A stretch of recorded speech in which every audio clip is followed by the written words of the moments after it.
بصرخ كابسيامي وتلعيلم يرئوا ده ككم كبابيو نابنت شادي أشندية أشندا ماريا عينواري صولل زول سيامي تاتسي تاير رخيوه بفلاي ماريا متفلك ألس أي مسلكم እግዚአብሔር አደንገጾሙ በአብየል ወአንቁ ሆሙ በሄኖክ ይብለና በአብየል አደንገጾሙ እንታይ ሞት ከምዚ ድዩ ሞት ማለት ከምዚ ድዩ ኢሎም ሰባት ሞት ሪኦም ዘይፈልጡ ዝነበሩ በአብየል ደንጊጾም ቆጽሊ እንታይ እዩ ሰላም እዩ ቆጽሊ እንታይ እዩ አሸናፊነት ምግላጽ እዩ ቆጽሊ እንታይ እዩ ለምለም እዩ ቆጽሊ እንታይ እዩ ደስታ እዩ ቆጽሊ እንታይ እዩ ተስፋ እዩ ዕንበባ ኣብ ሃይማኖት ክርስትና ታሪክ ይውል ወርእየቱ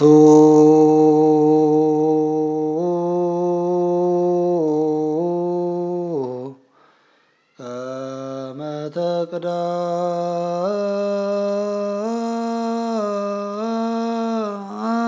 በስመ አብ ወወልድ ወመንፈስ ቅዱስ አሐዱ አምላክ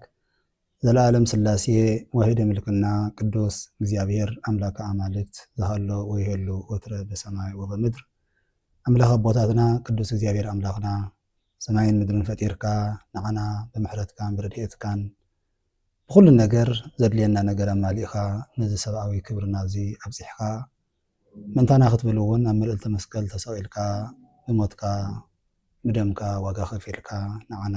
ካብ ውድቀትና ዘተሳእኻና ኣምላኽና ስምካ ዝኸበረን ተመስገነን ይኹን። ኩልኹም ደቂ ኦርቶዶክስ ተዋህዶ ቤተክርስቲያን ኣብ ውሽጥን ኣብ ወፃእን እትርከቡ ብሓፈሻ ኣብ ናይ እግዚኣብሔር ፍቕሪ ኣብ ናይ ቅድስት ድንግል ማርያም ፍቕርን ክብርን ዘለኹም ኩልኹም በብማዕርኩም በብሽምኩም ኣሕዋተይ ኣሓተይ ወለደይ ህፃናት ደቀይን ደቅና ብናይ እግዚኣብሔር ኣምላኽና ፍጹም ሰላምታ ከመይ ኣለኹም ከመይ ቀኒኹም ሰላም እግዚኣብሔር ምስ ኩልኹም ይኹን። ሎሚ ከም ዝፍለጥ ኣብ መወዳእታ ሱባኤ ጾመ ፍልሰታ ኢና ንርከብ። እንኳዕ ድማ ብሰላም ኣጀሚሩ ንምፍፃም ኣብቅዓና በረኻ ዘለኹም ይኹን ኣብ ውሽጢ ዓዲ ዘለኹም ኣብ ስደት ዘለኹም ኣብ ዓዲ ዘለኹም ኩልኹም ነዚ ሱባኤ እዚ ብሃንቀውታ ብንፅህና ብቅድስና ጀሚርኩም እግዚኣብሔር ሰላሙ ምሕረቱ ክበና ብጾም ብጸሎት ክንልምኖ ምህዚ በተተሓዘ እውን ስጉእ እንደቡን እናተቐበልኩም ነስኹም ሓሊኹም ምስ እግዚኣብሔር ትጓዓዙ ዘለኹም ኩልኹም እግዚኣብሔር እቲ ፅቡቕ ሰናይ ሂወት ካባኹም ከይተፈለየ ካብ ናይ ኣጋንንቲ ተፃብቆን ዕንቅፋትን ሓልዩ ረድኤቱ ምስ ኩልኻትኩም ክኸውን ካብ ልበይና ተመነኹ። ሎሚ ከም ቅንያቱ ከም ወቕቱ ብዛዕባ እዚ ሕዚ ድሕሪ ሱባኤና ንረኽቦ ዘለና ዓብይ በዓል ቅድስቲ ቤተክርስቲያን ብስያሙ ይኹን ብስርዓቱ ብትውፊቱ ከመይ ክኽበር ከም ዘለዎ ከመይ ከም ዝፀንሐ ከመይ ከም ዘሎ ንቐፃሊ እውን ከመይ ክኸይድ ከም ዘለዎ ኣመፃፅኡን ታሪኩን ኩሉ ዝምልከት ንእሽተን ዳህሳስ ጌርና ክንመሃር ኢና። ነዚ ድማ ኩልኹም ዘለኩም ሃናፃይ ርእቶ ብውሽጢ መስመር ይኹን ኣብቲ ሓሳብ ርእቶ መውሃቢ ኣብኡ ክትህዎ ዘይደለኹም ትኮይኑ እውን ብመስመር እናደወልኩም ሓሳብኩምን ርእቶኹምን ሕቶኹምን ኩሉ ነገር ከተካፈሉና ኣቀዲመ ሓሳበይ እናቕረብኩም። ሕዚ ፍልሰታ ዶ ወይስ ኣሸንዳ ኢልና ኢና ክንነጋገረሉ። ሕዚ በዓልና ናይ ስያሜ በዓል እዚ ፍልሰታ ድዩ ወይስ በዓለ ፍልሰታ ድዩ በዓል ኣሸንዳ እዩ? መን እዩ እቲ ታሪካዊ? እቲ ቅድስቲ ቤተክርስቲያን ዓቂባ ማለት ቤተክርስቲያን ትንብል እንተለና እቲ ህዝቢ እዩ ተኣማናይ ኦርቶዶክስ ተዋህዶ ክርስትና ይኹን ብሓፈሻ ንሕና ከም እምነትና ከም ኦርቶዶክስ ተዋህዶ ቤተክርስቲያን ወኪልና እንትንናገር ትነስተምህር እምበር በዓል ፍልሰታ ኣብ መላእ ዓለም እዩ ዝኽበር። ኣብ መላእ ዓለም መን መን ከም ዘኽብርኦ ዝርዝር ኣቢለ ዳሕራይ ክሪኦ እየ ክንሪኦ ኢና ብሓባር። ካብ ስያሜኡ እንተንላዓል ተለና ግን ኣቀዲመ እንኳዕ ንበዓል ፍልሰታ ኣብፅሐኩም እየ ክብለኩም። ንበዓል ፍልሰታ እንኳዕ ኣብፅሐኩም ማለት ኣሸንዳ ናይ ፍልሰታ ነፀብራቕ ናይ ፍልሰታ በዓል መኽበሪ ኣዋልድ ዝዕጠቆ ቆፅሊ እምበር ኣሸንዳ ዝበሃል በዓል የለን።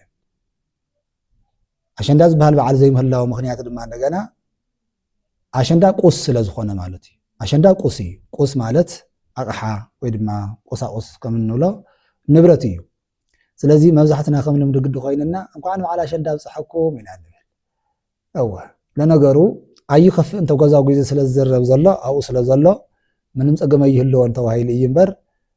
እቲ በዓል በዓለ ፍልሰታ እዩ ማለት ናይ ቤተክርስቲያንና መፅሓፍቲ እንትነንዎም ተለና እንትምልከቶም ተለና በታ ቤተ ክርስቲያን ዘውሓዘትልና ታሪክ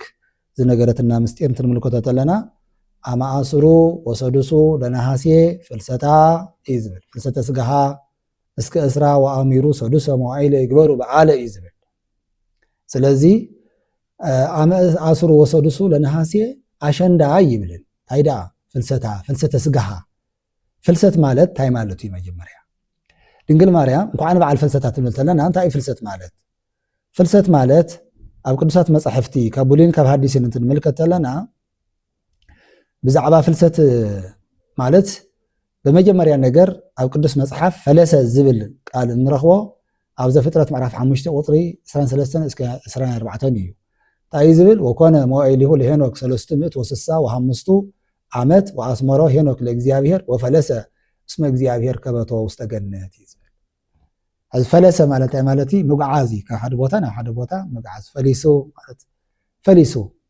ተኽሊ እውን እንተስ በርበረ እንተስ ኮሚደረ እንተስ ዝኾነ ይኹን ተኽሊ ኣብቲ ሽግን ቦታ ነብቁሎ ኢና ኣብቲ ካብቲ ዘውቀልናሉ ቦታ አልዕልና ናበይና እንወስዶ ናፍቲ ፍረ ዝህበሉ ቦታ እንወስዶ ኢና ማለት አልዕልና ስለዚህ ፍልሰት ማለት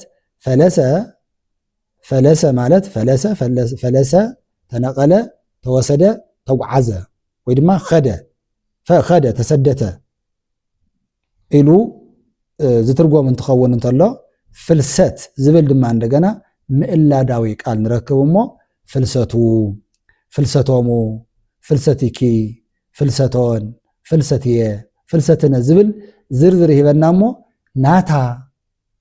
ኣብንቲ ንበፅሕ እንተለና ወይ ድማ ናቲ ፕሮናውን ናታ ዝብል ንሳ ኢልና ኣብ ንገልጾ ድማ እንደገና ታ ይኸውን ፍልሰታ ይብል ስለዚ ፍልሰቱ ለሄኖክ እንተኢልና ናይ ወዲ ተባዕታይ ያገላልጻ እዩ ፍልሰታ ለማርያም እንተኢልና ድማ እንደገና ናይ ኣንስታይ ያገላልጻ እዩ ማለት እዩ ስለዚ እዚ በዓል እዚ ፈለሰ ካብ ዝብል ቃል ዝወፀ ፍልሰት ዝሓዘ እንትኸውን እንተሎ በዓለ ፍልሰታ እዩ ስለዚ ፈለሰ ዝብል ኣብ መጽሓፍ ንረኽቦ ዶ እዎ ንረኽቦ መን ፈለሰ ይብለና ኣሎ ሄኖክ ይብለና ኣሎ በመጀመርያ ነገር ኣብ መጽሓፈ ሄኖክ ኣብ ታሪክ ሄኖክ ከምታ ቀዲመ ዝገለጽክዎ ዘፍጥረት ምዕራፍ 5 ብዛዕባ ዕድመ ኣበው ኣብ ዝገልጸሉ ክንዱዚ ዕድመ ምስኮነ ሞተ ክንዱዚ ዕድመ ምስኮነ ንገለ ወለደ ብድሕሪኡ ሞተ እናበለ ኣበው ወይ ድማ ቶም ኣቦታት ካብ ኣዳም ጀሚሩ እስካዕ ኖህ ዘለዎ ኣቦታት ዕድሚኦም ይነግረና እሞ ኣብዚኣቶም ትመበል ሻውዓይ ትውልዲ ዝኾነ ካብ ኣዳም እስካብ ኖህ እስካብ ሄኖክ ሻውዓይ ትውልዲ እዩ ስለዚ ሄኖክ ኩሉ ዕድሚኡ መላእ ዕድሚኡ ኩሉ ዕድመ ሄኖክ ድማ 365 ዓመት ኮነ እሞ ሄኖክ ከዓ ምስ ኣምላኽ ስለ ዝተመላለሰ ኣምላኽ ወሲድዎ እዩ ንሞት ኣይተረኣየን ወይ ድማ ኣይሞተን ይብለና ስለዚ ፈለሰ ይብለና ትፍልሰት እንደገና ቀፂሉ ቅዱስ ጳውሎስ ኣብ ዕብራውያን 11 ቁጥሪ 5 እውን በተኣምኖ ፈለሰ ሄኖክ በተኣምኖ ፈለሰ ሄኖክ በእምነት ምስ እግዚአብሔር ስለተመላለሰ ምስ እግዚአብሔር ስለተጓዓዘ ህይወቱ ምስ እግዚአብሔር ስለዝገበረ ሞት አይረአዮን ወይ ድማ ሄኖክ ገጽ ሞት አይረአየን ወይ እንደገና እውን ሞት እውን ሄኖክ አይረአዮን ይብለና ካሊ በተወሳኺ ሄኖክ ከመይ ኮይኑ እንታይ ዝለና ዘሎ እንተይልና ናይ ድንግል ማርያም ፍልሰትን ናይ ሄኖክ ፍልሰትን ይፈላለዶ ወይ ይፈላለን ምንታይ ናይ ሄኖክ ፍልሰት ብህይወተ ስጋ እዩ ካብዚ ምድሪ እዚ ካብዚ ሞት ዘለዎ ዓለም ካብዚ ሞይትካ ትፈርሰሉ ትብስብሰሉ ዓለም ብህይወተ ስጋ ምውሳድ እዩ እዚ እውን ናይ መጀመርያ ሞት በአቤል ናይ መጀመርያ ብህይወት ምንባር ድማ እንደገና ብሄኖክ አረጋግጽና ኣሎ ቅዱስ መጽሐፍ ናይ መጀመርያ መዋቲ አቤል እዩ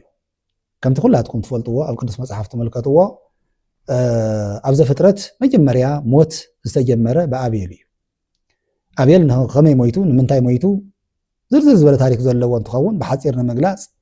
ጸላኤ ሰናያት ለመጀመርያ ግዜ ሓውን ሓው ምቅታል ትጅምር ተሎ ኣብ አቤልን ቃኤልን ተጀሚሩ ቃኤል በኹሪ እዩ አቤል ድማ ተኸታሊ ውላድ እዩ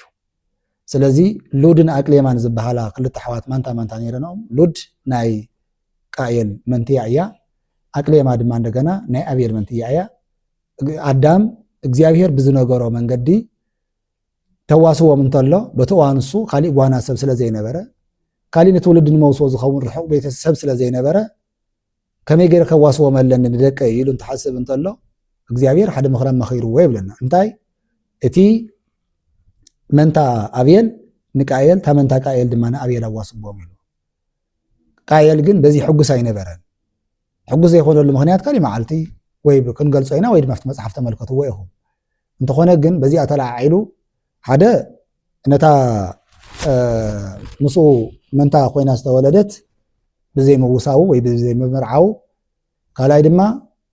وشتو قناعتن مقينتن استمول خوينتن قاساقس انتلو قايل زقرو مسوايت እግዚአብሔር ስለዚህ ነፈጎ ስለዚህ ተቀበለሉ አቤል ዘቅረቦ መስዋዕት ግን እግዚአብሔር አብ ለዓለም መስዋዕቱን ህይወቱን ስለስተመልከተ በዚህ ቀኒኡ አቤል በሐው በቃኤል ተቀተለ ቃኤል ቅናተኛ ኮይኑ ሐው ቀተለ ይብለና ኣብ ዓለም ተዝኸፈ ምቅታል ሐው ለሐው በቃኤል ተጀሚሩ ሕዝውን ኣብ ዓለም ከምና ላይ ነብረሎ ስለዚህ ሞት በአቤል በህይወት ምንባር ድማ እንደገና በሄኖክ ተራእየ እዚ ኢና ንርዳእ ስለዚህ ፈለሰ ዝብለና ዘሎ ሄኖክ ምንም እንኳ ካብቲ ናይ አዳም ኃጢአት ነፃ እንተዘይኮነ ነገር ግን ብግል ህይወቱ ብግል ጉዕዙኡ በመንፈሳዊ ህይወቱ ግን ንእግዚአብሔር ደስ ዘበለ ሰብ እዩ ከም አብርሃም ጻድቅ እዩ ከም ኖህ ጉዕዙኡ ኣብቲ ዘመን እሱ ብጣዕሚ ክፉእ ወለደ ነይሩ ይብለና እግዚአብሔር ዘሕዘነ እግዚአብሔር ዘይፈቅዶ ስርዓታት ዝፍጽም ብዝሙት በአምልኮ ባይድ ዝተውሓጠ ማሕበረሰብ ይነረፍት እዋን እሱ ሰብኣትካት ናተባሃሉ ዝፅውዑ ማያኣይ ቅድሚ ምምፅኡ ዝነበረ እዩ ሄኖክ ማለት በቲ ዕድመ ዘመን እሱ ዳሕራይ ንእግዚአብሔር ስለ ዘስመሮ ይብለና ኣሎ እግዚአብሔር ደስ ስለ ዘበሎ ብእምነቱ ብምግባሩ ወአካይዱ ይዝለና ዘለኩ እምነቱ ጥራሕ ምስ እግዚአብሔር ስለ ዝነበረ አይኮነን አካይዱ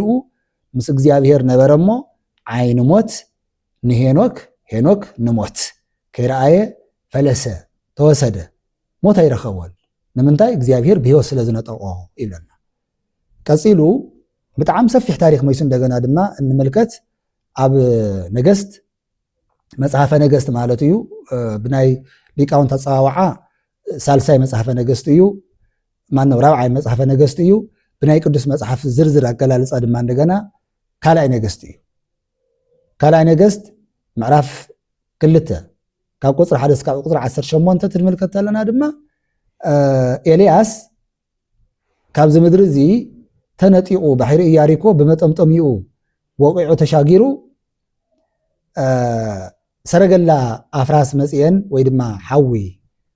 ዘንበልበላ ሰረገላታት ወይም ጋሪ ማለት እዮም ሰረገላ አፍራስ ዝጎተኦም ሰረገላታት መጽየን ንኤልያስ ይዘን ደየባ እንትድይብ እንተሎ ድማ እንደገና ኤልሳ ደቀ መዝሙሩ ወይ ከዓ ተምሃሪኡ ይምልከቶ ነይሩ ይሪኦ ነይሩ ይብለና እዚ ኤልያስ ብህይወተ ስጋ አሪጉ ይብለና አሪጉ እግዚአብሔር አድይብ ይቦ እዚኣቶም ብሓይሎም ድዮም ዝድይቡ ዘለው ወይስ ብናይ እግዚአብሔር ፍቃድ ናይ እግዚአብሔር ፍቃድ እዩ እግዚአብሔር ተዘይፈቅደሎም ፈለኺሎም ክድይብዎ ይትረፍ ንምሕሳውን አይግምትዎን ነገር ግን እግዚአብሔር ናይ ህይወት ጎይታ ስለ ዝኾነ እቶም ብሕጉን ብስርዓቱን ዝነብሩ ሰባት ህይወት ከም ዝህቦም ነዞም ብህይወተ ስጋ ተነጢቆም ዝተወሰዱ ሰባት ምርአያ ክኾኑና ኣብ ቅዱስ መጽሓፍ ተጻሒፉ ንረኽቦ ኣብ ዳሕራይ ግዜ እውን መድህና ዓለም ኢየሱስ ክርስቶስ ኣብ መልዕልተ መስቀል ተሰቂሉ እናሃለወ ነቃብራት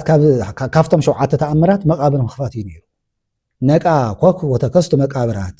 ወወፅኡ ኣብድንቲሆሙ ለጻድቃን ይብለና ኣብ ማቴዎስ ምዕራፍ 27 ካብ 52 እስከ 53 ትንምልከት ኢየሱስ ክርስቶስ ኣብ መልዕልተ መስቀል ተሰቂሉ እናሃለወ 7 ተኣምራት ተገበሩ መጋረጃ ቤተ መቅደስ ሓንቲ ፈትሊ ንኽልተ ተሰንጠቐት ፀሓይ ጸልመተ ወርሕ ደም ኮነ ምድሪ ተንቀጥቀጠት መቃብራት እውን ተሰናጣጠቁ ተኸፈቱ እሞ ብዙሓት ካብቶም ናይ ጻድቃን ኣበው ቀደም ዝሞቱ ሰባት ብህይወት ተስኡ ብህይወት ተስኦም መቃብራት ተኸፈቱ ዝደቀሱ ብዙሓት ሰባት እውን ተንስኡ ድሕሪ ትንሳኤኡ ድማ ናፍታ ካብ መቃብራት ወፂኦም ናፍታ ቅድስቲ ከተማ ኣተው ወበው ውስተ ሃገር ቅድስት ናብ ኢየሩሳሌም ከተማ ኣተው ምስቶም ዝቀበርዎም ቤተሰቦም ተላለዩ ተነጋገሩ ብዝገርም መልክዑ ቅዱስ ጳውሎስ እውን ኣብ ቀዳማይ ቆሮንቶስ ምዕራፍ 15 እቶም ቢጽ ናወሎም ሻዕ ድሓር ግዜ ወመብዝቶም ሃለው ሽቃዕ ሓዘለው መብዛሕትኦም ኢልዎም ጳውሎስ ጎይታና መድሓኒትና ኢየሱስ ክርስቶስ ድሕሪ ምዕራጉ ድሕሪ 8 ዓመት ካብ ኦሪታዊ እምነት ናብ ሐዲስ ኪዳን ወይ ድማ ናብ ክርስቶስ ምእማን ዝመፀ ሐዋርያ እዩ ስለዚ ነዚ ታሪክ እዚ ምስክር ትኸውን ተሎ ቶም ዝሞቱ ሰባት ተሲኦም ናብ ዓዲ ናብ ሰባት ከም ዝተሓወሱ ከም ዝኸዱ ምስ ቤተሰቦም ከም ዝተላለዩ እሳቶም እውን 500 ቢጽ ተባሂሎም ከም ተሰሚዩ ቅዱስ ጳውሎስ ይነግረና ድሕርዚ መድኃኔ ዓለም ኢየሱስ ክርስቶስ ካብ ሙታን ተንሲኡ ኣብ መበል 40 መዓልቲ ምስ አረገ ኣብ መበል 50 መዓልቲ ካብ ትንሳኤኡ ድማ እንደገና ንሐዋርያት መንፈስ ቅዱስ ምስ ሃቦም ብጾም ብጸሎት ብትምህርት ዓመት ኣብ ኢየሩሳሌም ተቐመጡ ኣብዚ መንጎ እዚ ግን ኣብ ዕለተ ዓርብ ኣብ መልዕልተ መስቀል እናሃለወ ዮሐንስ ንድንግል ማርያም ሕድሪ ውላድ ድንግል ማርያም ድማ ንዮሐንስ ሕድሪ ኣዶነት ኣረኻኺቡ ነያ እምከ ነዋ ወልድኪ ኢሉ እንሆ ወድኺ እንሆታ እንሆ ኣዴኻ ኢሉ በደነት ንሳ ንዓና ብውሉድነት ንሕና ንዓዓ ሕድሪ ዝተውሃሃብናሉ ዕለት እዩ ዕለተ ዓርብ ዕለተ ዓርብ ምስ ቅድስት ድንግል ማርያም እውን ሕድሪ ዘወሃሃበና ዕለት እዩ ኣብ ቅዱስ መጽሓፍ ተጻሒፉ ኢና ንረኽቦ ዘለና ዮሐንስ ወንጌል ምዕራፍ 19 ተመልከትዎ እዚ ተጻሒፉ ኢና ንረክብ ድሕሪ እዚ ከምዚ ምዃኑ ድሕሪ 15 ዓመት ቅድስት ድንግል ማርያም ከም ኩሉ ሰብ ሞተ ስጋ ሞይታ ኩሉ ሰብ መዋት ባህር ስለ ዘለዎ ድሕሪ ስሕተት ኣዳም ኩላትና መወቲ ኮይና ኢና እቶም ዓንቶ ዝበልኹኩም ተም ብህይወት ተነጢቆም ሃገረ ሕያዋን ድሕረ ሕያዋን ዝነብሩ ዘለው ሄኖክን ኤልያስን እውን በቲ ሒዞሞ ዘለው ህይወት መንግስቲ እግዚአብሔር ኣይኣትዩን ሕዚ ኣብ ናይ ህይወት ቦታ እዮም ዘለው እምበር ኣብ መንግስቲ ሰማያት ኣይኮኑን ንምንታይ ንሶም እውን ዝሞቱሉ ሰዓት ኣሎ እዮም መጨረሻ ኣብ መጨረሻ ኣብ ክርስቶስ ምጽኣት ግዜ ሓደ ነገር ኣሎ እግረ መንገዱ ምስ ትንሳኤን ፍልሰታን ሓደ ስለ ዝኾነ ምስጢሩ ኣብ ግዜ ሞት ኣብቲ ግዜ ምጽኣት ክርስቶስ ናይ መጨረሻ ዘመን ኣኺሉ ንዓና ዋጋና ከፊሉ ፍርድና ሂቡ ናብ ገነት ናብ መንግስቲ ሰማያት ዝኣቱ ናብ መንግስቲ ሰማያት ናዲያብሎስ ስራሕና ስራሕ ዝነበረ ድማ እንደገና ምስ ጎይቱ ናብ ገሃነም ኣብ ዝኸደሉ ሰዓት ፍርድ ኣብ ዝህበሉ ሰዓት ከም ብህይወት ፀንሑ ሰባት ንትቤለጥ በምእር ይብልና ሓደ ግዜ ከም ቅጽበት ልክ ከምዚ ዓይኒ ከምዚ ኣቢለ ዝገልጻ ዘለኹ ከማ ዓይነት ኩላትና ክንልወጥ ኢና ኣይንመውትን ኣይንፈርስን ኣይንብስብስን ይብል ስለዚ ኩሉ ሞት ናይ ለውጢ ሞት ኣለዎ እዩ ግን ኩሉ ፈሪሱ በስቢሱ መቃብር ዘይበልዕ ሰብ እውን ኣሎ እዩ ማለት እዩ ካፍቶም ኣብ ሕሉፍ ዘመን ሞይቶም ግን ድማ ኣስከሬኖም ኣብ መቃብር ፈሪሱ በስቢሱ ዘይተረፉ እቶም ብህይወት ዝተወሰዱ ሰባት ከም ዘለዉ ኮይኖም ኣብ መቃብር ተቐቢራ ሰውነታ ኣብ መቃብር ፈሪሱ በስቢሱ ዘይተረፈት ካብ ሰባት ቅድስት ድንግል ማርያም እያ ናይ ኢየሱስ ክርስቶስ በኹርነት ንድንግል ማርያም ናይ ትንሳኤ ዘጉባኤ ኣኸቲሉ እዩ በዚ ምኽንያት ፍልሰታ ንብላ ሄኖክ ዝፈለሶ ከም ትቅድም ዝገለጽክዎ ብህይወት ስጋ እዩ ግን ኣዳማዊ ኃጢአት ኣለዎ ዝግልጽ እዩ ኣዳማዊ ኃጢአት እንታይ ኣዳማዊ ኃጢአት ማለት ካብቲ ርስቲ ወይ ድማ ኣበሳ ጥንቲ ካብ ዝበሃል ጥንቲ ኣብሶ እናተባሃለ ዝነገር በተለምዶ ካብዚ ነፃ ይኮነን ሄኖክ ካብዚ ነፃ ይኮነን ኤልያስ ነገር ግን እግዚአብሔር ኣደንገጾሙ በአብየል ወአንቅሆሙ በሄኖክ ይብለና በአብየል ኣደንገጾም እንታይ ሞት ከምዚ ድዩ ሞት ማለት ከምዚ ድዩ ኢሎም ሰባት ሞት ሪኦም ዘይፈልጡ ዝነበሩ በአብየል ደንጊጾም ሄኖክ ተመሲጡ ተወሲዱ ብህይወት የለን ኣብዚ ምድሪ እዚ የለን ማለት እዩ ኣብዚ ምድሪ እዚ የለን ኢሎም ስቀበጽዎ ኤልያስ እውን እኮ ክቐብርዎ ናበይ ተሰዊሩ ኢሎምስ ቶም 50 ዝኣኽሉ ነቢያት ደቂቀ ነቢያት ዝነበሩስ 3 መዓልቲ ኣልሸሞ እኮ እዩ ዝለና ኣብቲ ነገስት እንትንምልከቶ ኣለና ናበኸደ ኢሎም ንኤልሳ እንትጥይቕዎ የለን ኢሎም ነጊረኩም እኮ የለን ከይዱ እዩ ተወሲዱ እዩ ኢሎም ስለዚ 3 መዓልቲ ኣልሾም ናይ ኤልያስ ኣስከሬን ኣይረኸቡ እንታይ መፃ ኣፍራ ሰረገላ እሳት ወመሰጣሁ እዩ ነጢቐን ወሰደኦ ብህይወት ይነብር ኤልያስን ሄኖክን ብህይወት ይርከቡ ካልኦቱ ናይ ሓድሽ ኪዳን ኣለው እዮም ግን እዚ ምስ መላእ ዓለም ንዘራረበሉ መፅሓፍ ስለ ዝኾነ ዘሎ መፅሓፍ ቅዱስ ጭብጢ ጌርና መብዛሕትኡ እቲ ሕብረተሰብ ኣብ መፅሓፍ ቅዱስ ዘየለ ኣብ መፅሓፍ ቅዱስ ጭብጢ ዘይብሉ ስርዓት ዝካየድ ዘሎ መሲሉ ስለ ዝስምዖ ኢና መፅሓፍ ቅዱስ ንጠቅስ ዘለና እምበር ኣብ ገድላት ኣብ ድርሳናት እንረኽቦም ስውራን ወይ ድማ ብሂወተ ስጋ ዝተወሰዱ ሃገረ ህያዋን ብሄረ ህያዋን ዝኸዱ ቅዱሳን ናብና ኣረጋዊ ናብና ገሪማ ናባ ዮሃኒ ኣለውና ግን ብመፅሓፍ ቅዱስ ጥራሕ እስክንዘራረብ እንተተባሂሉ እቲ መርትዖት ጭብጢ ክንርድኦ ምእንታን እዩ ሰለስተ ነገራት ርኢና ኣለና እቶም ሰለስተ ነገራት እንታይ እዮም ቀዳማይ ነገር ናይ ሄኖክ ምፍላስ እዩ ካልኣይ ናይ ኤልያስ ምፍላስ እዩ ሳልሳይ ናይ ኣብ መቃብር ዝነበሩ ሰባት ኣብ ዕለተ ዓርቢ ተሲኦም ናብ መንደር ምኻዶም እዩ እዚኦም ንዘመናት ኣብ መቃብር ዝፀንሑ ሰባት እዮም ነይሮም ክቡራን ምእመናን እዚ ክተስተውዕልዎ ዝግባእ ስለዚ ድሕሪ 15 ዓመት ኢየሱስ ክርስቶስ ድሕሪ ምእራጉ ድሕሪ 15 ዓመት ማለት እውን ብ49 ዓመተ ምህረት ኣብ ቀዳማይ ክፍለ ዘመን ኮይና ኢና ናውግዕ ዘለና ኣብ 49 ዓመተ ምህረት ናብ በበል 50 ዓመተ ምህረት ቅድስት ድንግል ማርያም ጥሪ 21 ዓሪፋ ክብሪ ይኩንና በረከታ ይብፅሓና ቃል ኪዳና ምስ ኩላትና ይኹን ቅድስት ድንግል ማርያም ክርስቶስ ኣደይ ኢሉ ከምዚ ናይ ዓለም ሰብ ከምዚ ናይ ዓለም በዓል ስልጣን ሞት ኣይርከብ ኢሉ ኣያዳለወን ኣድልዋ ይገበረን እቲ ደራሲ ከምዚ ይብለና ቅዱስ ያሬድ እውን ሞትሰ ለመዋቲ ደራሲ እንታይ ይብል መጀመርያ ሞትሰ ለመዋቲ ይደሉ ሞታ ለማርያም ይዓጽብ ለኩሉ ንመዋቲ ሞቱ ይግብኦ እዩ ናይ ማርያም ሞት ግን ይገርም ንምንታይ ብመንዲናት ህይወት ረኺብናዮ በኢየሱስ ክርስቶስ ናይ ኢየሱስ ክርስቶስ ኣደመን ድያ እቲ ፍሬ ህይወት ዝበሃል ዘሎ ኢየሱስ ክርስቶስ ፍረ ክኸውን ወይ ድማ ብፍረነቱ ንክረአ እታ ጥዑም ፍረ ህይወት ዘለዎ ፍረ ክተውህብ ዝኽኣለት ንጽህቲ ለምለም ተኽሊ መንድያ እጽ እንተርእያ ሙሴ በነድ እሳት ውስተ ገዳም ዋይ ጽቂሃ ኢቲዊ ኢቲ ትመስል ማርያም ድንግል ዘእንበለ ርክስ ዝብላ ዘሎ ብዘይ ርክሰት እታ ኣብ ደብረ ሲና ዝረኣያ ሙሴ ልምልምቲ እጽ ብሓዊ ዘይትቃጸል ለምለም هو እሳሲ ምሳሌ ድንግል ማርያም እያ ኢሉ ዝነግረና ዘሎ ከምቲ ቅዱስ ገብርኤል ቡርክታ አንቲ እማንስ ወቡርክ ፍሬ ከርስኪ ንስኽ ቡርክቲ ኢኺ ናማህፀንክ ፍሬ ኢየሱስ ክርስቶስ እውን ዝተባረኸ እዩ ብሩኽ እዩ ብለና ስለዚ ንዓዓ ሞት ኣይምተገባእን ኣብዚ ዓለም ሰባት ብሰውእተን ዝኸብራ ብደቀን ዝኸብራ ኣዶታት ብዙሓት እየን ብዙሕ ክብሪ ይረኽባ እየን ኣዶት ንጉስ ኣዶት መራሒ ኣዶት ፕሬዚደንት ኣዶት ጠቅላይ ሚኒስትር ተባሂለን ቅድስት ድንግል ማርያም ካብዚ ዝተፈልየ ክብሪ ዘለዋ ናይዚ ዓለም እዚ ሰብ ስልጣን ንወለዶም ይኹን ወይ ንደቆም ወይ ንበዓልቲ ቤቶም ዝገብርዎ ነገር ብዙሕ ነገር ኣሎ ኣድልዎ እውን ክገብሩ ይኽእሉ ካብቲ ካሊእ ማሕበረሰብ ፈልዮም ክርስቶስ ግን ኣድልዎ ኣይገበረን እንታይ ኣድልዎ ዘይገበረ ኣይትሞትን ኣይበላን ንምንታይ ሰብያ እቲ ሞት በዓሉ ስለ ዝጀመሮ ማለት ሞት እሱ ይኮነ ጀሚርዎ መጀመርያ ዝጀመሮ ትብለኩም ተለኹ ግን ንድንግል ማርያም ሞት ኣይግባእን ኢልካ ከይትከራኸር ካብ ክርስቶስ ክትዓቢ ስለ ዘይትኽእል ካብ ክርስቶስ ስለ ዘይትበልፅ ንሳ በዓሉት ህይወት እሳ ኣዶ ህይወት እያ እሱ ግን ህይወት እዩ ክርስቶስ እዚ እናፈለና ንረዳእ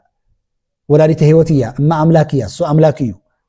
እሳ ግን ወላዲተ ኣምላክ እያ ታ ኦርቶዶክስ ወላዲተ ኣምላክ ስለዚ ቅድስት ድንግል ማርያም ብዘይ ኣድልዎ ከማይን ከማኻቱምን ከም ሕሉፋት ኣቦታትና ሞት ዝስማዕምዓ ኣደ ስለ ዝኾነት ብኣዳማዊ ባህርያ ሞተት ነገር ግን እታ ህይወት ዝወለደት እታ ናይ እግዚአብሔር ማህፈድ ወይ ድማ መዕረፊቱ ዝኾነት እታ ናይ እግዚአብሔር ታቦት ዝኾነት እታ ናይ እግዚአብሔር ኣዳራሽ ዝኾነት እታ እግዚአብሔር ተሸከመት እታ እግዚአብሔር ዝወለደት እታ ኣጥባታ ድንግልናዊ ጡብ ዘጥበወት እታ በብራኻ ዘይውሰን መለኮት ሓቂፋ ብዝባና ሓዚላ ካብ እስራኤል ካብ ገሊላ ናብ ግብፅ ተሰደደት ድንግል ማርያም ኣብ መቃብር ሰውነታ ፈሪሱ በስቢሱ እስካብ ዕለተ ምጽአት ክጸንሕ ግን ናይ እግዚአብሔር ፍቃድ ኣይኮነን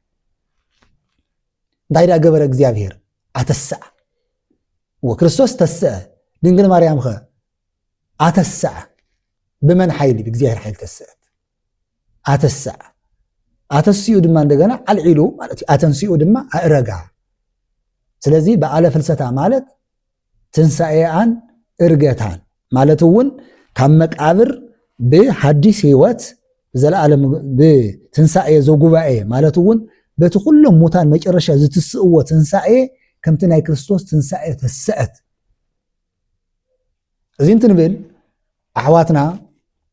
كل جزء إذن نجارة قدس باولس كم زجلس أن نجارة استكملنا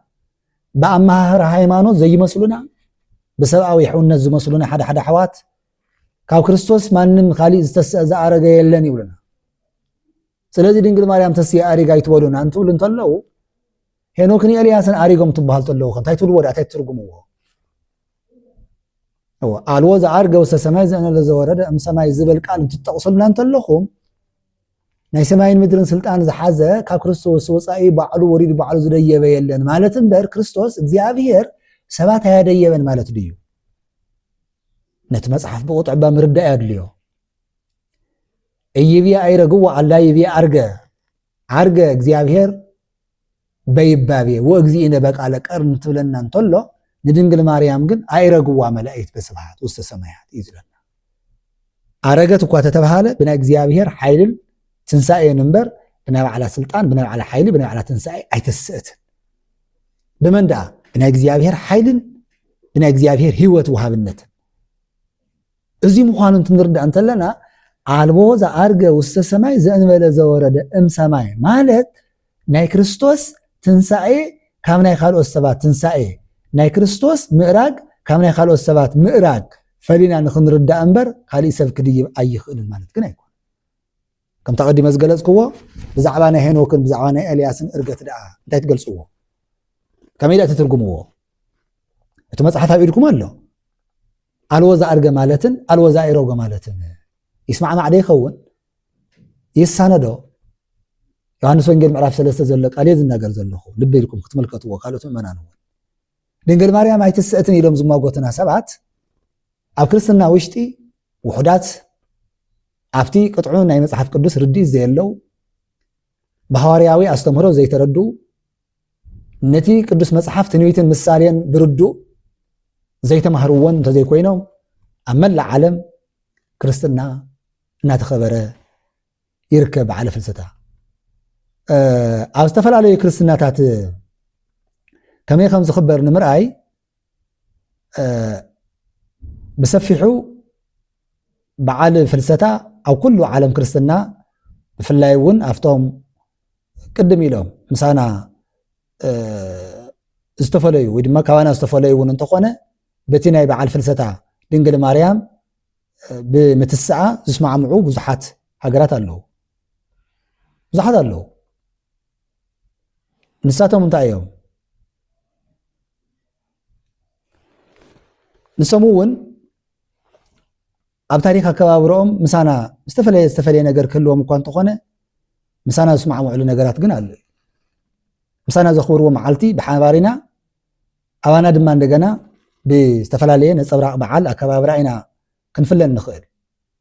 تزي كوينو بتعلم لخاوي تاريخ دنجل مريم زخبر نابنت اب غريكاويان اما خلاي مراقن غريخن انتاي بزبل يزفلت دورمشين زبل مماتا يلوم مويتا تنسيا اريغا نخولوون تقيلهم dormition of the Theotokos ويدما dormition of the mother of God عرفتي دقاس ولاية أملاك عرفتي بلو تعرفت تموت سب من سب موزحته تموت عرفتنا أيو أب أرمينيا أب غريك أب استفل عليها قرات زخبرها كبابرها قدس دينجل مريم تنسائع زخبرلو أب مبرع ما خلاي مبرع أرثوذكس أبيات كريستياناتون زخبروا أصاوعة عرفتا إرجتا بمبال بحد زتقصوا قال النجاجر على مالتي مجمريا نجر زي حزي مسمع مع زمصة هو نمتعيو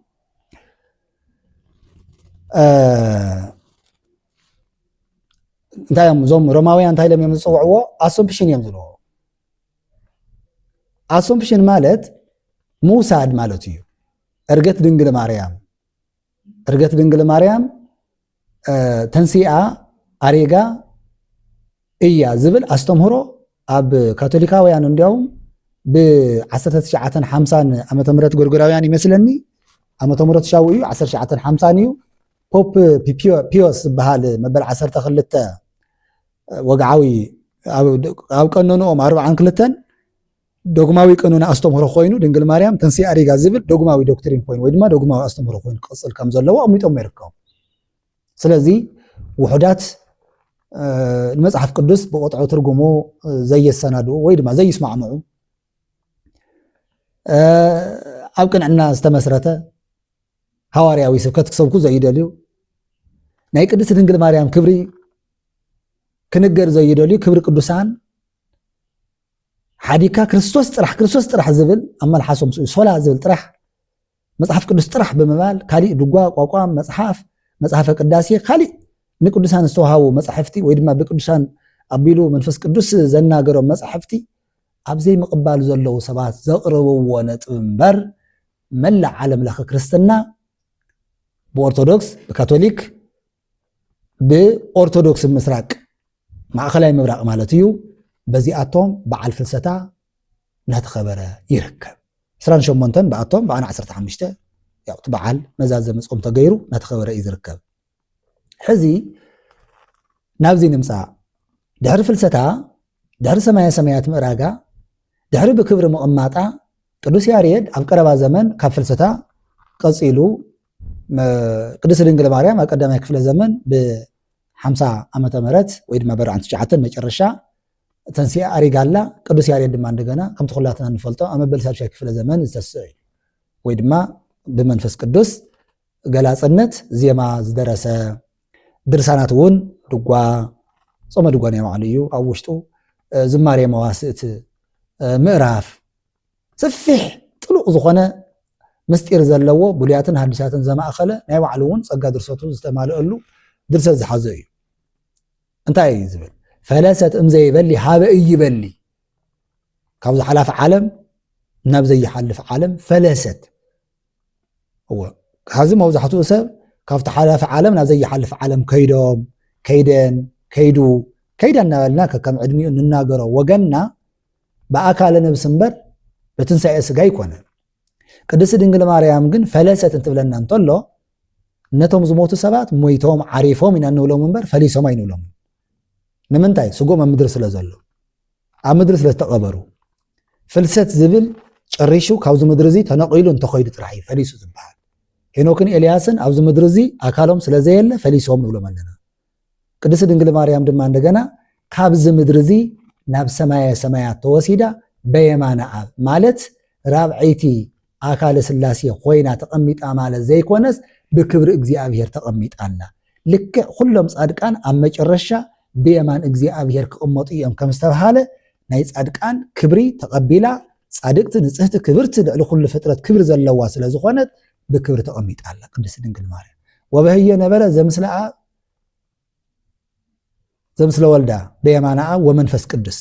ወበህየ ነበረ ፊላ ቅዱስ ያሬድ ብዝማሬኡ አው ተቐመጠት ኣብ ምንታይ ብክብር ተቐመጠት በየማና አብ ወወልድ ወመንፈስ ቅዱስ ማለት ልብ በሉ ዘነጋግራ እዚ ከምታ ኣነ ኮፊለ የዘለኹ መጽያው ጎድን ስላሴ ተቐመጠት ራብዒት አካለ ስላሴ ኾነት ማለት አይኮነን ታይዳ እዩ የማን ማለት ሲ ብክብር ማለት እዩ ንወልድ እውን ከምኡ ይዝለና ግን በአክብር ማዕረ ተቐመጠ እንት ማለት እምበር እንደገና ድማ ናይ ወልድ በየማን መቕማጥን ናይ ድንግል ማርያም በየማን መቕማጥን ግን አፈላላይ ኣለዎ እንታይ ስለ ዝኾነ አብን ወልድን ዘይፈላለዩ እዮም ቅድስት ድንግል ማርያምን ስላሴን ግን ፈጣርን ፍጡርን እዮም እወ ስለዚ ቅድስት ድንግል ማርያም ብክብር ተቐመጠት እንትንተለና ናይ ስላሴ ሓድነት ናይ ስላሴ አካልነት ሕብረት ኣለዋ ማለት ይኾነ እንታይ ቅድስት ድንግል ማርያም ርእሰ ኩሎም ቅዱሳን ካብ መላእክት ዝዓበየ ዝበለጸት ክብርቲ ካብ ደቂ ሰባት እውን ልዕሊ ኩሉ ፍጥረት ኮይና ዝበለጸት ክብርቲ ቅድስት ስለ ዝኾነት ብምንታይ بتي عدو أملاخ مخانا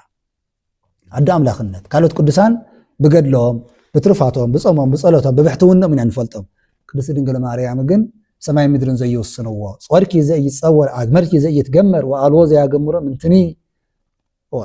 وقالوا زي جمرة من تني بزه وداسيكي مسجنا خندي يبزه يبلا قدس إفريم إن قدس كيرلوس إن قدس يوحنس أفورق إن قدس بحريا قوس أو دنجل أمثال وتنوي زنبيات وحواريات إيز بلا نبيات حواريات تنوي تفسم زخانكي نبيات تنبيلكي حواريات لما سبقلكي بكلهم قدسان استمسكر لكي إخي تباهيلات نقر الله أنتولو بكبري تقميت الله نمن تأيو بيمانا أب تقميت يبحال الله ساديا خمزي خوينا إلكا سؤولكا كل جزية سأرى قدسان مزماتون زي مرد أيو نمن تأيدي كريستوس أملاخنا لاغما يوز مسؤول ساعات نصادق أن بيمانو أميها يقوم أغا بيمانو وعط عليه بس أغامو طيب مالا ديزي بيمان تقميت مصادق أن مالت أملاخ خوينا مالت دي بكبر خموط مالت كوي أو بكبري سأغام دا كام أيو يمان قلبات أيو سلازي بيمانو قومو يو أميها يقوم أغا بيمانو وعط عليه بس أغامو أميها يولوم لألا بيمانو لألا بيمانو نزلو كمزي خولومي بصقامو نزلو دما خمزي خولومي تبل انتلكو كبرن حسارن نمغلاص انبر زخبرون زحاسرون سبات نمغلاص انبر እግዚአብሔር እኮ የማኑ ጸጋሙ ሁሉ ክቡር ስለዚህ ቅድስት ድንግል ማርያም በየማኑ ወለ ተቀመጠት ባህል እንተሎ በክብር ተቀመጠት ስለዚህ ድንግል ማርያም ከም ካሊ ሰብ ከም ኩሉ ሰብ ትንሳኤ ዘጉባኤ ወይ ድማ ንሕና ተስፋ ትንሳኤ ከም እንጽበዮ ተስፋ ገርና ወንስየፎ ትንሳኤ ሞታን ወህይወተ ዘይመጽእ ንሕና ናይ ሞታን ምትሳዕ ንአምን ንጽበኸአ መጻኢ ህይወት እውን ንጽበይ እንታይ በዝሐዝ ዘለና የህይወት ዘይኮነስ ነፍስናን ስጋናን ተዋሂዱ ድሕርሞት ህይወት ከም ዘሎ ነፍስና ምስጋና ተዋሂዳ ዘይጠሚ ዘይጸምእ ዘይዓርቕ ዘይስልቹ ግዘፍ ዘይብሉ ዝኾነ ይኹን ነገር ዘይኽልክሎ ሞት ዘይጻብኦ ሕማም ዘይጻብኦ መከራ ዓለም ዘይረኽቦ ህይወት ዘለዎ አካል ሒዝና ክንነብር ኢና ኢልና ተስፋ ንጽበት ኣለና ቅድስት ድንግል ማርያም እዚያ ኣብ ትንሳኤ ሙታን ጊዜ እንረኽቦ አካል እንረኽቦ ህይወት አው አለ ሕዚ በዚህ ምክንያት ፈሊሳ ፍልሰታ ንብላ ቅዱስ ያሬድ ታይላሲ ሰላም ለኪ ኦ ማርያም ኢላ ሰላም ለኪ ማርያም እማ አምላክ ወልድኪ ይጽዋዓኪ ውስተ ህይወት ወመንግስተ ክብር ሰላምታ ይግባና አኽ ድንግል ማርያም ወድኺ ናብ ህይወት ይጽዋዓከሎ ወልድኪ ይጽዋዓኪ እሞት ውስተ ህይወት ወመንግስተ ክብር ናፍቲ ህይወት ይጽዋዓከሎ ካሞት ና ህይወት ይጽዋዓከሎ እንታይ ይብለከሎ ንዕይ ይብለከሎ ኢሊ ወሲደክና በለ ቅዱስ ያሬድ ኣብ መበል ሻድሻይ ክፍለ ዘመን ነቲ በአበውና ተነገረ ዝጸንሐ ናይ ድንግል ማርያም ምትሳዕ ነቲ በሐዋርያት እውን ማስተምሃርዎ ዝጸንሑ ድንግል ማርያም ምትሳዓ ዓይኖም ስለ ዝረአይዎ መቃብር ባዶ ኮይኑ ስለ ዝረኸብዎ መግነዝ ጥራሕ እምበር አካል ዘይብሉ መቃብር ባዶ ኮይኑ ስለ ዝረኸብዎ መቃብር ብዕጹ ተሲያ ምዕራጋ ነቲ መቃብር ከፊቶም ስለ ዝረአይዎ ድንግል ማርያም ትንሳኤአን እርገታን አሚኖም ከምቲ ንክርስቶስ ተሲኡ አሪጉ ኢሎም ክርስቶስ ተሲኡ ኢሎም አሪጉ ኢሎም ሰብክዎ ዘለው ናይ ቅድስት ድንግል ማርያም ትንሳኤን እርገትን እውን ብኣቦታትና ሐዋርያት እናተነገረ መጽኡ እዩ ቶማስ ምሂርዎ ይብለና ኣብ ደገ ዝርከቡ ብዙሓት ጽሑፋት ኣብ ግሪክ እንረኽቦም ጽሑፋት መጽሓፍቲ ሓደ ታሪካት እንርኢ ዘለና እውን ተንሲኣ ከም ዝኣረገት ሐዋርያት ከም ዝመሃሩ ይነግረና ኣሎ ኣብ ሻድሻይ ክፍለ ዘመን ተጻሕፉ መጽሓፍቲ እውን ኣብቲ ቀዳማይ ተጻሕፉ መጽሓፍቲ እውን ኣሎ ብዛዕባ መጽሓፈ ፍልሰታ ለማርያም ንብል ንሱ እውን ኣብ ቀጻሊ ተመጽሓፍቲ ሰሙ እውን እናሰነድና እናፈተሽና ክንሪኦም ኢና ደጊም ድሕር ከምዚ ኮነ ተበዓልና ስሙ እንታይ እዩ በዓለ ፍልሰታ ደ በዓል ኣሸንዳ ኣሸንዳን ፍልሰታን ከተያራኺብዎ ኣብዚ እውን ብዙሕ ነገር ውጥጥ ይፍጠር ኣብዚ ብዙሕ ዘረባ ይዝረብ እንታይ ዝብል ኣሸንዳ ባህላዊ ኣሸንዳ ዝበሃል መንፈሳዊነት የብሉን ከምንታይ ማወቂሉ ጽልካ ፍሩይ ጥራሕ ተዓሪ ኣምታይ ከም ዝበቆለ ዘይትርኢ እንድሕር ኮይንካ ኣሸንዳ ናይ በዓለ ፍልሰታ መበቆል ዝሓዘ ተኽሊ እዚ ማለት ይርደኩም ኣሎ ቆጽልነት ይኹን ክዛረብ ዘለኹ ትስያም እዩ እዚ በዓል እዚ 15 ጾም ሱባኤ ዝሓዘ መዓል ሱባኤ ዝሓዘ ካብ 16 እስካብ 21 ነሓሰ ድማ እንደገና በዓሉ ዝኽበር እዩ ድሕራይ ኣብ 9 ገለና ኣካባቢ ይመስለኒ እቲ ዓመተ ምህረት ረሲዐ ኣለኹ ብሄራዊ ክልላዊ መንግስቲ ትግራይ 3 መዓልቲ ይኹን ኢሉ ካብ 16 እስካብ 18 3 መዓልቲ ክኽበር ዝኣወጀ ወይ ድማ ነቲ መዓልቲ ዝቐነሶ ዘሕፀሮ ነቲ ናይ ቤተ ክርስቲያን ዘይኮነስ እቲ ናይ ኣደባባይ በዓል መጠን ዘለዎ ክኸውን ምስ ስራሕ ይኹን ምስ ናይ ሓደጋ ትራፊክ መጠን ዘለዎ ይኹን ተምዘግዚጉ እዩ እኒኦ ኢሉ መንግስቲ ነቲ ስሩዕ ዝኾነ ምንቅስቃስ ናይ ኣሸንዳ በዓል ቅነ 3 መዓልቲ ኮይኑ ይከበር ኢሉ ክልላዊ መንግስቲ ዝኣወጆ ናይ 3 መዓልቲ በዓል ይኽበረሎ እምበር ብቤተ ክርስቲያን ካብ 16 እስካብ 21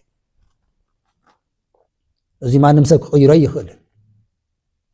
ካብ 16 እስካብ 21 ዘሎ 6 መዓልቲ ዝኽሪ ትንሳኤኣን እርገታን እንገብረሉ እዩ ተኣምር እውን ይበሃል ስሙ ቦታትና ፀዋዋዕ ተኣምር ይበሃል እንታይ ተኣምር ማለት እንታይ ተኣምር ማለት ተኣምር ዝብል ስያሜ የሎ ኣብ በኣታ ግብፂ ናብ ግብፂ ክትኸይድ ከላ እውን ተኣምር ንብለን ሰሙን እኒአዋ ካብ 21 እስካብ 25 ግንቦት ካብ 21 እስካብ 25 ግንቦት ኣስተርእዮታ ለማርያም እዩ ቅድስት ድንግል ማርያም ተንሲኣ ድሕሪ ምእራጋስ ኣብ ገዳመ ገምኖዲ ኣብ ዘለዋ ኣብተን ዓበይቲ ገዳማት ናተኣከቡ እውን ኣብ ደብረ ምጥማቅ ቅድስት ድንግል ማርያም ተገሊፃ ኣብቲ ቤተ ክርስቲያን ኣብ ላዕሊ ኮይና ተገሊፃ ትረኣዮም ስለ ዝነበረት ካብ 21 እስካብ 25 ኩሉ ሰብ ናመፀ ክርስቲያን ይኹን ተንባላት ወይ ድማ ክርስቲያን ዘይኮኑ ሰባት ናመፁ ይርእይዋ ስለ ዝነበሩ ተኣምር ይበሃል ናይ ነሓሰ ሰሙን ኸ እንደገና እንታይ ተኣምር ተባሂሉ እንታይ ተኣምሩ ተንሲኣስ ኣሪጋ መቃብር ባዶ ተረኺቡ ጥርሑ ተረኺቡ እቲ መቃብር ባዶ ምርካቡ ጥራሕ ግን ኣይኮነን መረጋገፂ እዩ እንትተኣርግ ተላሲ ቶማስ ሃዋርያ ረኺብዋ እንደገና ቶማስ ዝረኣዮ ንኩሎም ሃዋርያት መረዳእታ ክኾኖም እንደገና ድማ ዳግማይ ሃዋርያት ፀይሞም ውን ዝፀሙ እዚ ዝብል ታሪክና ንምሃር እዚ ቀሊል ዝመስሎም ሰብ ብዙሓት እዮም ምዝራብ ቀሊል እዩ ታሪክ ጭውጥ ግን ሓቂ እዩ እንናገሮ ዘለና ቅድስት ቤተ ክርስቲያን ዝዓቀወቶ ታሪክ እዩ ቅብእብ ኣቢልና ይኮንና ንሕና ይኮነ መሃድምተ ነገር ንሕና ተረት ምነውጋዕ ይኮንና ንዛረብ ዘለና ኣብ ቅዱሳት መጽሓፍቲ ዘለው ታሪክ ህዝብና ክርድኦ ምእመናን ክርድእዎ ነዚ ክብሪ እዚ ነዚ በዓል እዚ ታሪኩን ትውፊቱን ምስጢሩን ተረዲኦም ከኽብርዎ ስለ ዝግባእ ኢና ንዛረብ ዘለና ኣይኮነን ዝብል ሰብ ድማ እንደገና ከምዚ ኣይምፃእ ምሳና እሞ ኮፍ ኢልና ሃዋርያዊ ብዝኾነ ጠባይን አንደበትን ክንረዳዳእ ክንነጋገር ተሸፊን ከሂስ መሃብ ግን ኣይጠቅምን ኣየድሕንን ታሪክ ምድብዛዝ እዩ ስለዚ በዓለ ፍልሰታ መሰረት ዝገበረ እዚ ጥንታዊ ኣከባብራ በዓል ሕዚ ዝረአ ዘሎ ኣሸንዳ ባዕሉ በዓል ኮይኑ ዘይኮነስ ናይቲ በዓል መግለፂ እዩ ኩለኩም ደልየ ምእመናን እንታይ ስለ ዝኾነ ቅድስት ድንግል ማርያም ብኸመይ ኣገባብ ኣሪጋ ቅድስት ድንግል ማርያም ተተኣርግ ተላ ብኸመይ ዕጀባ ነይርዋ መላእክቲ ዓጂቦማ ነይሩ እንዘይትጓድኡ ኣክናፈ ለክንፍ ለቀበላይኪ ወረዱ ኣኢላፍ ክንፍ ልክንፊ ረቢቦም መላእክቲ ዓጂቦም ከምዚ ገይሮም ብክንፎም ዓጂቦም ሱራፌል ኪሩቤል ካብ ቀደምቲ ኣቦታት እውን ንዳዊት ንእዝራ እናዘመሮ ደየብኹ ይብለና ቅዱስ ያሬድ ካብ ቅዱስ ያሬድ ዝበልፅ ተራኪ ካብ ቅዱስ ያሬድ ዝበልፅ መምህር ክንረክብ ኣይንኽእልና ዓና ድሕሪ ሃዋርያት ኣቦታትና ስለዚ መላእክቲ ዓጂቦም ኣሪጎማ ኣደይቦማ እዛ ንኣዶታት መመክሒተንን ክብረንን ኣክሊለንን ዝኾነት እታ ናይ ደቂ ኣንስትዮ ክብሪ ዝመለሰት ብሄዋን ተወሲዱ ዝነበረ ክብሪ ኣንስተይቲ መሊሳ ክቡራት ኣቢላ ክትፅውዕ ዘኽኣለት ቅድስት ድንግል ማርያም ምኮን ንደናግል ስለ ዝብላ ደናግላን ዝኾና ወፅአን ክዝምራ በቲ በዓል እሱ ቆፅላ ኣሸንዳ ኣሲረን ናይ ዓድና ማለት እዩ ሕዚ ሓደ ነገር ልቢ በሉ ኣብዚ ሓቂ ክንረዳዳእ ምንታን ኣሸንዳ ቆፅላ ኣሲርካ ኣብ ውስናት ሃገራት ኣሎ ብቆፅሊ ምኽባር በዓል ካብ ጥንቱ አቦና አብርሃም እንደገና ዞም እስራኤላውያን ካብ ባሕሪ ግብጽ ምስተሻገሩ ካብ ባሕሪ ኤርትራ ምስተሻገሩ ቆጽሊ ሒዞም ዘሚሮም ይለና ብሰፊሑ ድማ እንደገና ጎይታና መድኃኒትና ኢየሱስ ክርስቶስ ኣብ ልዕሊ ዒላው አድጊ ተጻዒኑ ኢየሩሳሌም ተኣትተለው ወተቀበሉ ህዝብ ብዙሃን ነሲኦም አይጽው ቀበቀልት ኮይ ዝለና ቆጽሊ ሒዞ ተቀበልዎ እንዘ ይብሉ ሆሳዕና በአርያም እለኒ ተሉ እለኒ መርሁ ወእለኒ ተሉ ይብለና ተም ዝቀደሙን ተም ዝሕሪ ዘለውን ተም ብቅድሚኡ ዘለውን ተም ዝሕሪ ዘለውን ኩሎም በሓባር ኮይኖም ሆሳዕና ለወልደ ዳዊት ብሩክ ዘይመጽእ በስመ እግዚአብሔር እናበሉ ንክርስቶስ ቆጽሊ ሒዞም ዓጅቦም ቆጽሊ እንታይ እዩ ሰላም እዩ ቆጽሊ እንታይ እዩ አሸናፊነት ምግላጽ እዩ ቆጽሊ እንታይ እዩ ለምለም እዩ ቆጽሊ እንታይ እዩ ደስታ እዩ ቆጽሊ እንታይ እዩ ተስፋ እዩ ዕንበባ ኣብ ሃይማኖት ክርስትና ታሪክ የብሉ ታሪክ ልብ በሉ قاضي احنا سوينا لون يوم ነገር ዕንበባ ኣብ ሕፀ ዕንበባ ኣብ ግዛ ዕንበባ ኣብ ፍቅሪ ዕንበባ ይመስለና ንህቢ ዕንበባ ንፈረንጅ ጥራሕ ይስማዕና ንሕና ኣብ መቃብር ዕንበባ ይነቅምጥ ኣብ ዝኾነ ይኩን ናይ ቤተክርስትያን አገልግሎትና እውን ዕንበባ ይንጥቀም ቆጽሊ ግን ታሪክ ኣለና ካብ ናይ ኖህ ታሪክ ጀሚሩ እታ ናይ ኖህ ብስራት ሒዛ ንኖህ ብስራት ዘምፀቱሉ ርግብ ዕንበባ ዘይኮነስ ቆጽሊ ሒዛ መፀት ይዝላል ቆጽሊ ሃመል ሚል እንጥባ ቢላ ቆጽሊ ሒዛ ከም ተሓደ ሓደ ስእሊ ንሪኣ ተጻዕዳ ርግባ ኣፋ ቆጽላ እንጠልጥላ ንሪኣ ብስራት ኢላ ነትገ ማያኣህ ሓፀ ማያኣህ ኢላ ንሆ እቲ ን365 መዓልቲ ዝፀንሐ ማይ ፀፊፉሎ ኢላ መጨረሽኡ ቆጽሊ ከም ተረኣየ ካብ ምድሪ ባሕሪ ውሒጥዎ ስለ ዝነበረ ከተብስሮ መፂኣ ቆጽሊ ሒዛትሉ መፀት ይብለና እምበር ዕንበባ ሒዛትሉ ኣይመፀት ማለት ብዕንበባ ምኽባር ብዕንበባ ምዝካር ብዕንበባ ምዝማር ኣብ ቤተ ክርስቲያንና ኣብ ታሪክ መጽሓፍ ቅዱስ ኣይንረኽቦን ኣይንረኽቦን እንታይ ዳ ብቆጽሊ ስለዚ ድንግል ማርያም ንሕና ሕዚ እዚ ታዩ ምስጢር ንምግላጽ እንጥቀመሉ እዩ እምበር ቆጽሊ ሒዝኩም ዘምሩ ኣብቶም ተፈጸሙ ነገራት ንዝክሮም እኒአው ንኣብነት ሆሳዕና ቶም ህዝቢ ከምዚ ገይሮም ሒዞም ኣብ ኢዶም ሆና በሉ ስለ ዝተቀበልዎ ወቀሪቦ እያሪቦ ተቀበልዎ ህዝቢ ኢልና ህዝቢ ተኣኪቦም መን ትዝንቱ እናበሉ እናመስገኑ ስለ ዝተቀበልዎ ንሕና ድማ እንታይ ንገብር ኣለና ሻው ቆጽሊ ሆሳዕና ሒዝና ወይ ድማ ቆጽሊ ስየ ሒዝና ዑደት ንዓውድ ወይ ድማ ነቲ ቤተ ክርስቲያን ሊቃውንት እናዘመሩ ያሬዳዊ ዝማሬ እናዘመርና ንዘውር ምዘርና ድማ እንደገና ናይ እንኳ ኣብፅሐኩም ነቶም ምእመናን ንዕድሎም ሰሪሖም ኣብ ኢዶም ይኣስርዎ ንኣብነት ሕዚ ሻው ተምሳት ዝቕበልዎ ኢየሱስ ክርስቶስ ኣብ ኢዶም ሰሪሖሞ ነይሮም ማለት ኣይኮነን እንታይ ዳ እዩ እሱ ድሓር ተፈጠረ እናማዕበለ ዝኸደ ጉዳይ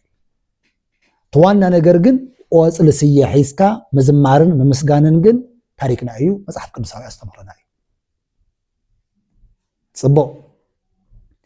ናይ ቆጽሊ ኣሸንዳ ታሪክ ከመይ ገይሩ ይተሓሓዝ ببلي كدان دناغران يأسران يران نمن نجسات قدسة عمن رخوا عب ساول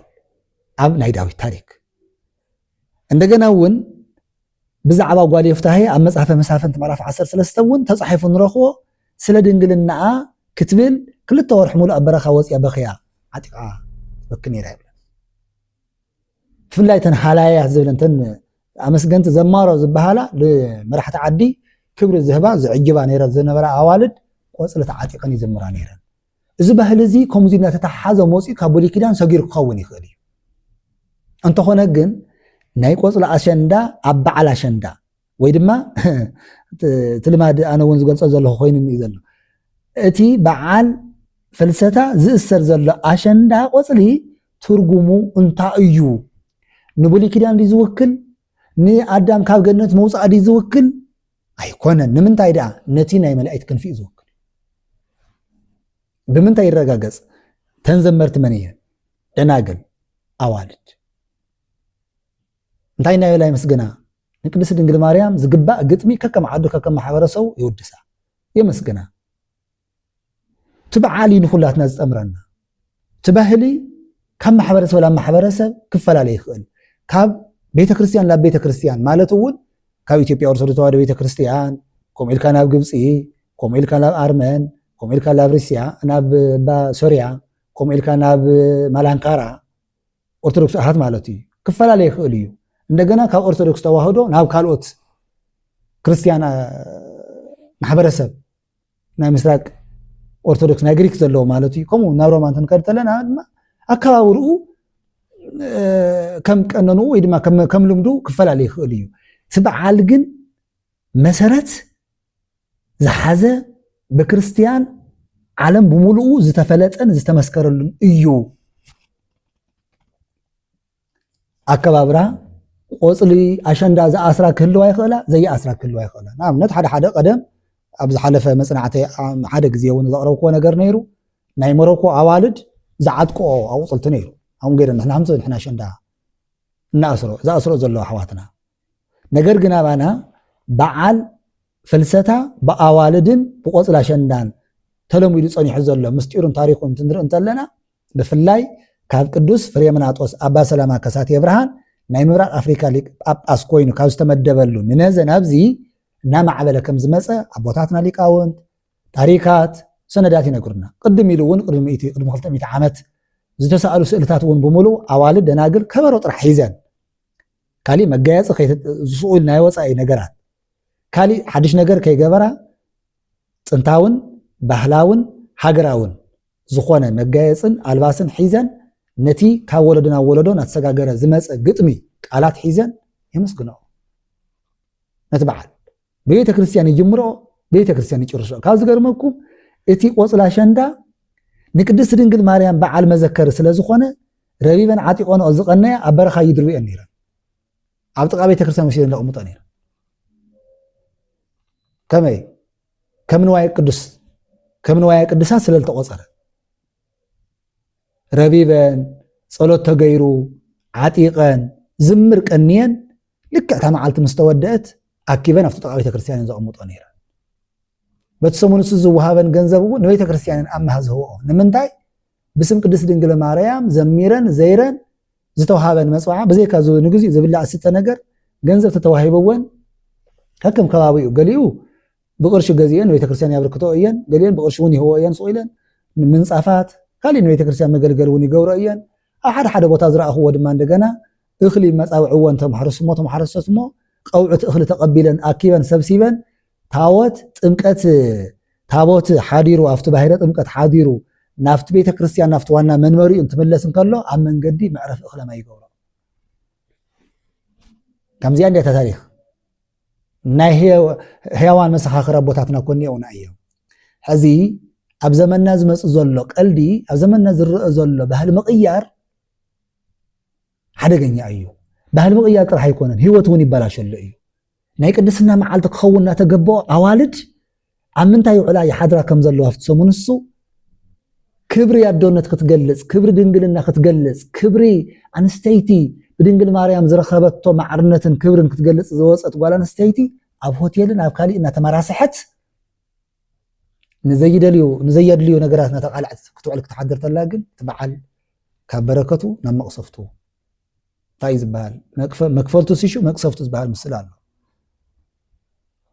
ኣብ ክንዲ በረከት መርገም ኣብ ክንዲ በረከት መቕሰፍቲ መቕባል እዩ ንግዚኡ ዘይክትቅሰፍ ትኽእል ኢኻ ግን በዓልና ርከስካ መዓል ግን ንሕሊናኻ እውን ናይ እምሮ ኣየዕክብን ኣይሙችን ሕማቕ ምስራሕ እኮ ንግዚኡ ንሰብ ትብድል እምበር ንዘላቕነቱ ናቆሰልካ ትነብር ማ በዓልካ እኮ ኢኻ ስለዚ በዓል ፍልሰታ ምስ በዓል ኣሸንዳ ከመይ ተኣሳሲሩ ይኽበር ይበዓል እንተይልና በዓል ፍልሰታ ብቆፅሊ ኣሸንዳ ዝግለፅ ከም ማሕበረሰብና ከም ከባቢና ይግለፅ ንምንታይ እዩ ኣሸንዳ ባህላዊ እዩ ክብሉ ዝኽእሉ ሰባት ዝፍትንዎ ዝምክርዎ በስሩኸ ካብ ስያሚኡ ተላዒሎም ይርእይዎ ዶ ከከም ከባቢኡ ንኣብነት ሻደይ ኣሸንድየ ኣሸንዳ ማርያ ዓይንዋሪ ሶለል ዝብሉ ስያሜታት እንታይ ይራኺብዎም ብፍላይ ማርያም እትብል ቃልስ እንታይ ይመስለኩም ብጥሪኣ ንምንታይ ማርያም ኢሎም እታ ሰሙን ወይ ድማ እታ በዓል ክነተዓርቆ እዩ ዝግበአና እቲ ሓሳብ እዚ ጭፍን ዝበለ ነገር ሒዝና ምእንታን ዳንኬራ ክካየድ ምእንታን ኮንሰርት ክካየድ ምእንታን ሆቴል ዕለቕለቕ ክብል ምእንታን ንግዚኡ ስኢል ሓፀርቲ ሸቐጣት ክካየድ ኢልና እቲ ዝዓበየ ክብርና ኣይንስኣን ወለድና ኣሕዋትና ይቅርታ ማለት كولو سلازي قبأني يزول زلو كحفركمن كساقكمن كوقصكمن دليا زي خونكس عفتنا يقولاتنا ناي حوار كبركنا عسل مبر تاريخنا البهلنا نحسسنا بخالي نقر خندم مقصلة زي نخيل كبالا شوانا نطلو نقولاتنا سلازي قدأنا بمحسابي مو بعلى فلسة هذا بعلى شندا بعلنا بعلى فلسة أيو أشندا تايد أيو مقايسيو مسكال لنا دمراخ من نولو تمكت لنا كتراخ من نولو انكو عن بعلى مسكال أبصحوكم من بي انكو عن بعلى دمراخ أبصحوكم أين نولو انكو عن بعلى تمكت أبصحوكم بي انكو عن بعلى كتراخ أبصحوكم أين نولو فلسة ميتي بتمساسالي انكو عن بعلى فلسة أبصحوكم من بر انكو عن بعلى شندا أبصحوكم أيبا تسفى قبر بالماد صنحنايو ناب قانوناوي هغنا ناب سرعتاوي ناب فليطاوي نغغرنا اتينا بتبها لا خنገልጾ نخلينا إلى تسفى قبر امو اذا بعل زي ناي بركه بعل كخون زموتن رخصتن دانكيران غويلان كونسرتن فصيم كوغدي كبا فصيم كوغدي كبا نحزت راح يكونن ክርስትናና ዝዓቀበ ባህል ስለ ዝኾነ ታሪክና ዝዓቀበ ዕለት ስለ ዝኾነ አንተ ክብርቲ ጓል ሄዋን አንተ ንድንግል ማርያም ክትውክል ተባሂልኪ አሸንዳ ዕጠቕናትኪ እዩ ድንግልና ዓቂብ ክትበሃል ዘለኺ እቲ ዕለት እሱ ነፃነትክን ክብርኽን ተሓሊልኪ ኣብቲ ጎልጎል ዓድኺ ክትዝምርን ክትዘልን ዳእዩ እምበር ንብዙሕ ተስፋ ዝቕመጦ ህይወትኪ صباح نقول نكبرن حدارن ننبورن معارجن نسرعة تكليلن نقربانن زتحاس أي سوونتكي عسرت حمشت سمو معلت الأكل أب سواء النيخة تمزيزك وصيخة تسبابيك وصيخة معرة خصنا مالتجن عجب أو عجب يا أخلنا ببز تجاجنا يا قصري قصعتنا نتقبلنا هنا على نادو كم قدمنا على لو تزل حزي على لو تمنسي اني انا تغورزو حزي تزلل تخول دا ميدا وصي خزلل تخول دو اني نادو بحبار استحقوا اسنالو بعالدنا خبر لنا حزي سلام السفنو ناي سلام ناي فقر ناي لمعات ناي حدنتن او وجا زلو زمن دا يمثل ايكونن انتي سلازخنا انتي حزينا يينا هو እግዚአብሔር ተዘይን ሕዝኖ ከምዚ ዓይነት ስሩ ዘይንቀል መከራ ክበዝሐና ይኽእል ነይሩ በዓሎት ቅዱስ በዓልና ከመይ ንገብሮ ከም ዘለና ኣብ ቅድሚ እግዚአብሔር እሱ ይቆጻጸሮ እሱ ይፈልጦ ቤተክርስቲያን ደወል ተደውሉ ቤተክርስቲያን ስብሐት እግዚአብሔር ከብጽሕ ምእመን ትጽዋዕ እንተለስ ገሌና አበይ ከም ንውዕል ከም ንሓድር ከተማ ከመይ ንገብራ ከም ዘለና ይኸው ኣይሕጎስና ይሆን أي حجوسنا ين أي تحجوسنا إنه تختمة تمثل حزي أنا نسخهم زلنا يا كتمة عباية كتمانا رأس كتمة تجري أنت تمثل على ده خم قدم نينا ده بحبر نيودة تدم كتم نيودة تدبع درع ودعمت إلا مو زيابير حزيننا يسلو زلنا محرنا يقرب لنا سخان محارو بيتا يخا حتياتنا بزوز حل محرتك أي بزح موي حتياتنا غير تملكتك بكما محرتك أملاكنا وأوكب كما أوسانا زي كونس كم محرتك يقبر لنا إلنا نافتو سلاماون منفساون بعلنا نمخباركنا أطم إنتان نجزيابير سرية حدقتكن كبنا كن منو يقبا سمعنا يو قلوبنا يحضر لنا كبرن وداسيان أملخوتن سقانان ندول نجزيابير يخون كاب قدس دنقل مريم قال كدان بركات رديت يخفلنا أبزز لهم علم أبزز لهم ساعات ورخب علي قبر لكم زيابير باركم زيابير قدسكم كلهم من زيابير حضرة من زيابير حلوة استوهاوكمنا كلكم زعابهم زناسكم بمنفس المان دقنا إلنا خنصوعكم سلن نخل نتازلاتنا نشتن عقمي حواريانتنا كنواصعينا ازي نستمر زلنا مو سمعهم كم تتكبروا سمعهم على قبر كم توعلوا منس لكم مصحفاوي حق حالكم كتنبروا እግዚኣብሔራዊ ስርዓት ሓሊኹም ክትነብሩ ሓደራ እናበልኩ ካብ ልበይ ከተሓሳስበኩም ደሊ እግዚኣብሔር ይባረኩም። ወርእየቱ